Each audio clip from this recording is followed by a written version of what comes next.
Vi har lavet et spil her, hula hop, kryds og bolle. Man skal være 2 hold med 3 bolde hver i hver sin farve. Så gælder det om at løbe op på hula hop ringen der og placere i hver sin ring. Først det ene hold, efter det andet hold. Og nu prøver jeg at løbe her, og så lægger jeg lige sådan en blå her. Og løber her. Og løber tilbage igen til næste hold, vi starter. Og så kommer næste hold og lægger en ring op. Ja. Og så løber hun. Ja. Og løber hun tilbage. Og så kommer jeg anden hold igen, bare en ny mand. Og han lægger den.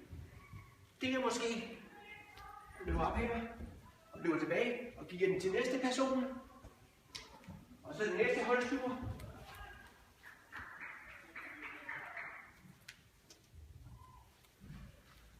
Og så ser du, om det er nemt spil her, for nu kommer ham hurtigt her.